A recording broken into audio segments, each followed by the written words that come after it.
जय उत्तराखंड। वैष्णो माउंटेन में आपका हार्दिक स्वागत है। देख रहे हैं आप पहाड़ों की खबर, सुदूर क्षेत्रों की खबर, आपका अपना चैनल वैष्णो माउंटेन खबर हरिद्वार से।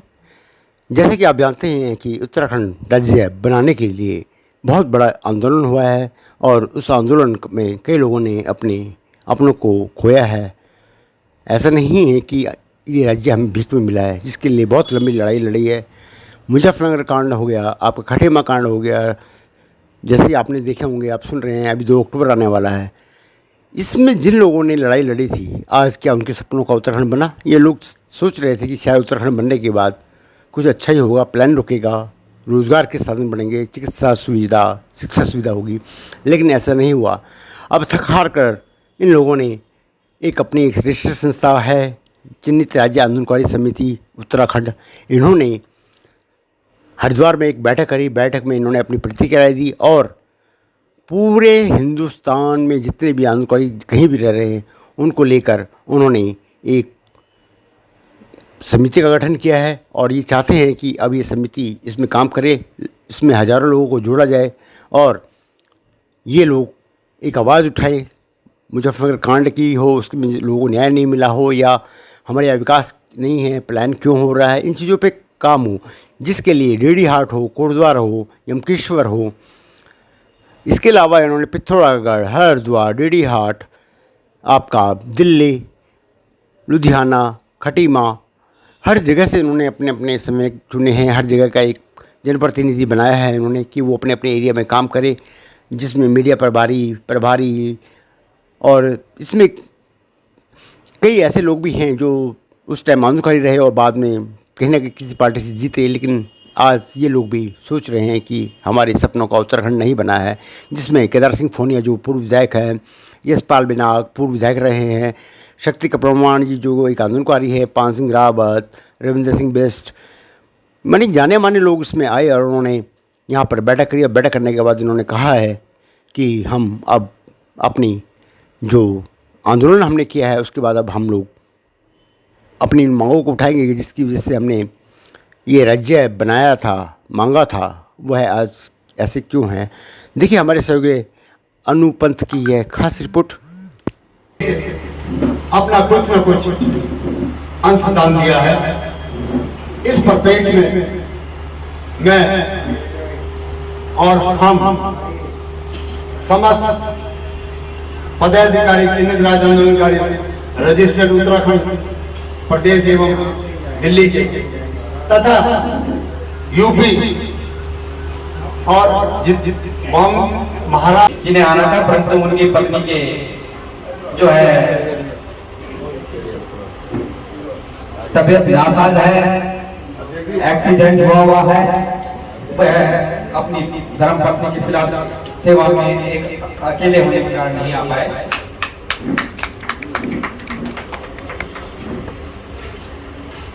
का जो ये जो आप यहाँ मांग रहे हैं वो अपने लिए नहीं मांग रहे हैं, वो हमारे लिए मांग रहे हैं। तो हमारे लिए इसलिए मांग रहे हैं कि जब आपको वो सम्मान मिलेगा तो शायद हमारे उन पूर्वजों को भी वो सम्मान मिलेगा, शायद हमारी उस पढ़ाई को भी वो सम्मान मिलेगा और कहीं ना कहीं हमको हम ये स्थापित कर पाएंगे कि अब तक जो हमने सीखा वो छूटा नहीं था, वो सही चलने का ये तरीका है। घर के अंदर भूखा है व्यक्ति को भूखा भेजना गलत है, इस चीज़ का प्रमाण होगा वो जो आप आज मांग रहे हैं। इसमें हम तन मन धन से आपके साथ हैं, तन मन धन बोल रहा हूँ, तन मन और धन। जी, मैं 2 दिसंबर 1994 को उत्तराखंड राज्य के आंदोलन में कूदा था। तो मैंने अपने दिल में ये भावना पैदा की थी और इच्छा रखी थी कि जब तक उत्तराखंड राज्य उत्तर प्रदेश से अलग नहीं होगा तब तक मैं दम नहीं लूँगा। वास्तव में भगवान की कृपा से ऐसा हुआ कि 9 नवंबर 2000 को हमको उत्तराखंड राज्य मिला। इस उत्तराखंड राज्य की मैं 2 दिसंबर तक लेकर अभी तक इसकी गतिविधियाँ देख रहा हूँ। 2 राष्ट्रीय दल, कांग्रेस और भारतीय जनता पार्टी है, इन्होंने इस देश को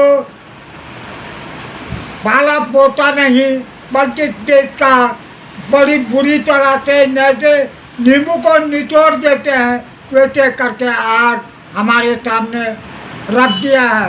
अब हमारा कर्तव्य होता है इस राज्य को एक फुलवारी के समान इस राज्य को बनाएं और जैसे मदिरा, पलायन, भू माफियाओं से जैसे अभी माननीय प्रधानमंत्री जी के भूमि के लिए जो कानून पैदा करके उन्होंने कुछ दिनों के लिए जब आंदोलन जनता ने किया तो उन्होंने इसको बंद कर दिया और 1.5 साल के लिए रोक रखा है।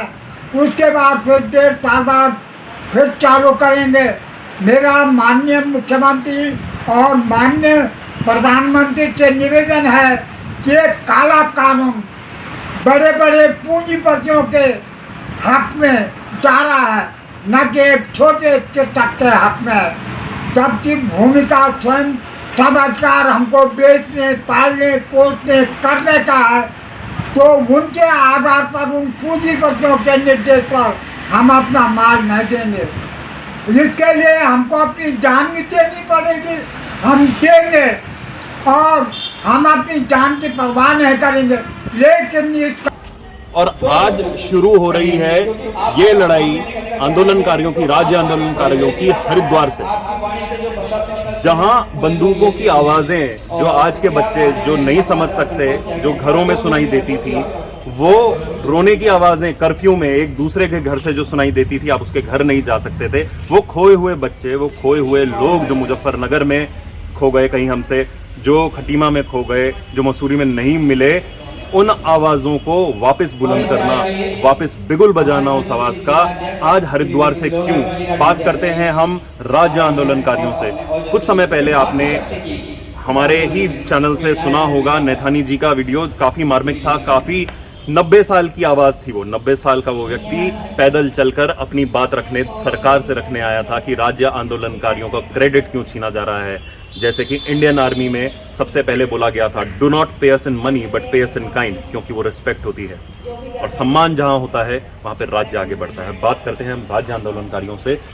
क्या है ये बिगुल, क्यों है ये बिगुल, क्या इस बिगुल के बाद राजनीतिक परिवर्तन होंगे, क्या इस बिगुल के बाद संवैधानिक परिवर्तन होंगे और क्या इस बिगुल के बाद सामाजिक परिवर्तन होंगे।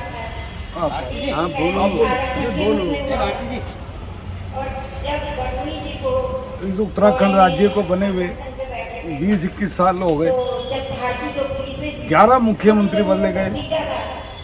राज्य आंदोलनकारी अपने को ठगा सा महसूस कर रहा है। जिन विधायकों को बात करने की तहजीब नहीं थी वो आज विधानसभा में बैठे हैं। मैं भी एक विशेष दल से जुड़ा हो सकता हूँ, कोई भी जुड़ा हो सकता है, परंतु ये बड़ी एक बहुत निष्ठा वाली बात है कि हमारे राज्य आंदोलनकारियों की जो मेन मांग थी, 700 बच्चे बेरोजगार कर दिए गए, गवर्नर के पास फाइल लटकी रही, क्षेत्रीय आरक्षण हमारे बच्चों को नहीं मिला, समान पेंशन की बात हुई, जो चिन्हित होने से रह गए उनकी मांग नहीं सुनी गई। अभी मुख्यमंत्री जी ने 31 दिसंबर तक बढ़ा दिया, पर उसकी अधिसूचना जारी नहीं हुई। अभी मेडिकल सुविधा जारी हुई, उसका अधिसूचना जारी नहीं हुई। हमें ये समझ नहीं आता है राजनीति परिचय में जो उत्तराखंड के लिए अपनी जान न्यौछावर कर दी। हमारे भूपेंद्र जी रावत जी परिवार के 2-2 सदस्यों खो के बैठे हुए हैं, ये अनशन पे बैठेंगे, कितनी शर्म की बात है। चाहे भाजपा हो चाहे कांग्रेस पार्टी हो, यहाँ के निवासियों को सोचना पड़ेगा कि हमने किनके हाथों में बागडोर दे दी, अपने ऑफिस आलीशान बना लिए और खाली राज्य आंदोलनकारी भूख हड़ताल बैठेंगे। कितनी शर्म की बात है। हम तो मांग करेंगे भूपेंद्र रावत जी से अपनी पुरजोर मांग करें। समस्त उत्तराखंडी राज्य चिन्हित आंदोलनकारी समिति आपके साथ है और आपके साथ रहेगी। जय उत्तराखंड, जय भारत। सर, आपने जैसे बोला कि आप बैठेंगे अनशन पर, इस समय आप अनशन पर बैठेंगे, क्या उत्तराखंड आपकी नज़र में अभी तक पूरा नहीं बना सका? उत्तराखंड का नाम आ चुका है, मैप में है, विधानसभा चलती है, लेकिन क्या उत्तराखंड अभी तक बना नहीं है? आपको क्या लगता है? देखिए, ऐसा है, सबसे पहले तो ये उत्तराखंड बना तो नहीं। क्यों?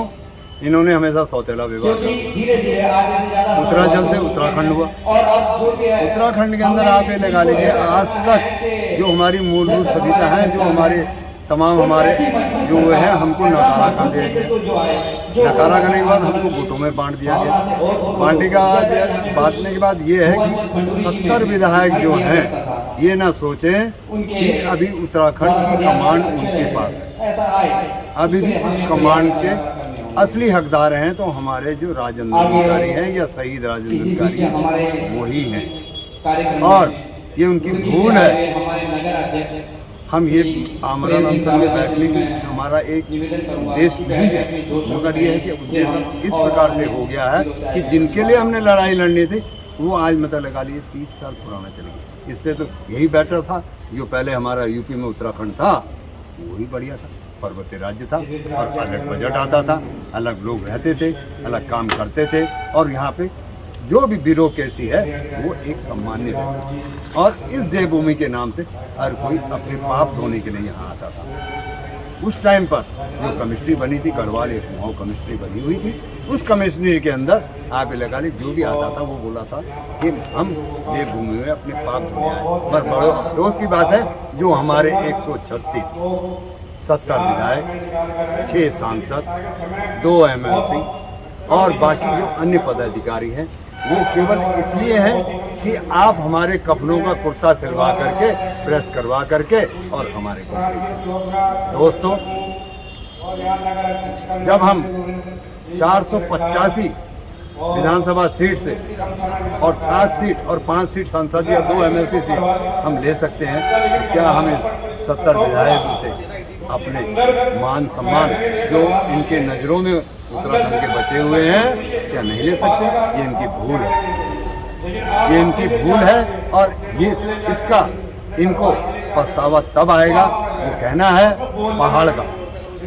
पहाड़ का पानी, पहाड़ की जवानी ना कभी आई है ना कभी गई है, ये भी इनको मालूम होना चाहिए। मगर अफसोस ये है कि इनको ये पता है कि पहाड़ में रहते हुए पहाड़ में चढ़ना बहुत असंभव है। वो हिमपुत्र हैं, और हिमपुत्रों के साथ जो टकराएगा वो चूर चूर हो जाएगा। जो अक्टूबर है हमारा जलियांवाला बाग के संबंध परिप्रेक्ष्य उससे मिलता जुलता अहिंसा और हिंसा का मुजफ्फरनगर कांड है। यदि उस दिन तक सरकार ने जो इन्होंने दी थी मूलभूत सुविधा, वो हमें राज्य निर्माण सेनानी का दर्जा ना दिया जाए, तो मैं तो आमरण अनशन में बैठूंगा, और पूरा प्रदेश एवं यूपी से गुजरात से जहाँ जहाँ हमारे आंदोलनकारी संगठन है वो हमारा साथ देंगे।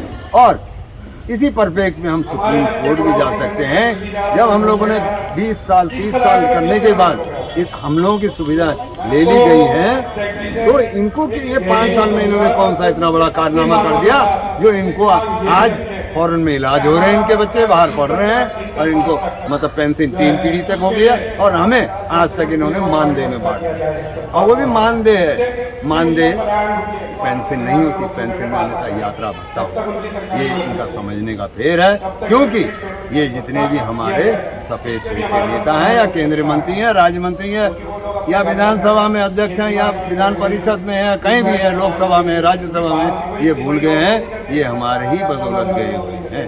आज यदि हम ये प्रदेश नहीं बनाते तो ये कहीं नहीं होते, और इनकी जमीन कहीं नहीं होती। और अभी भी ये इस प्रकार से हैं जैसे बैलून नहीं लटका रहता ऊपर आसमान और धरती में, और जब उस काना हो जाता है उसके क्या हाल होते हैं। और अंडा आपने देखा होगा, अंडा यदि हाथ से छूट जाता है, वो पर्स में गिरता है तो चित्रा चित्रा हो जाता है, उस प्रकार का इनका हाल हो जाएगा। और इसके लिए हम आंदोलनकारी अभी भी जिंदा हैं, चाहे भले एक हो, वो करोड़ों के बाद हिसाब से है।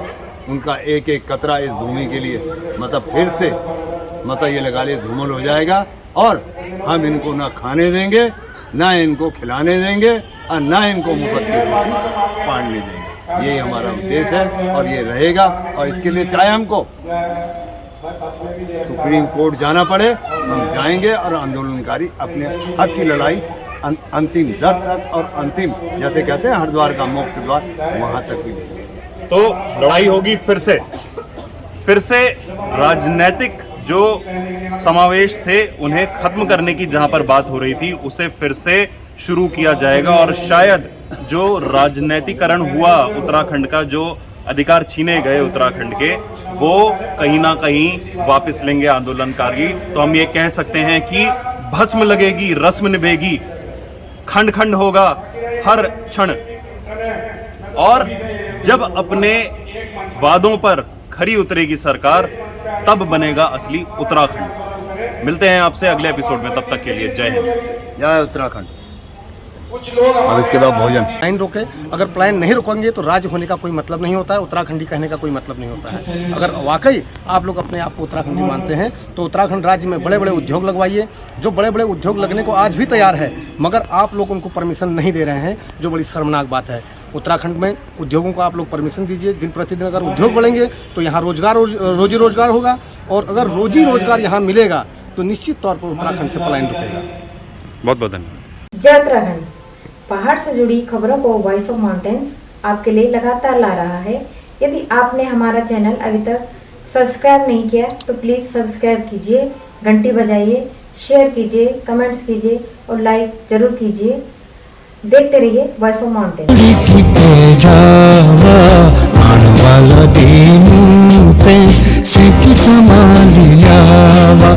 ए जावा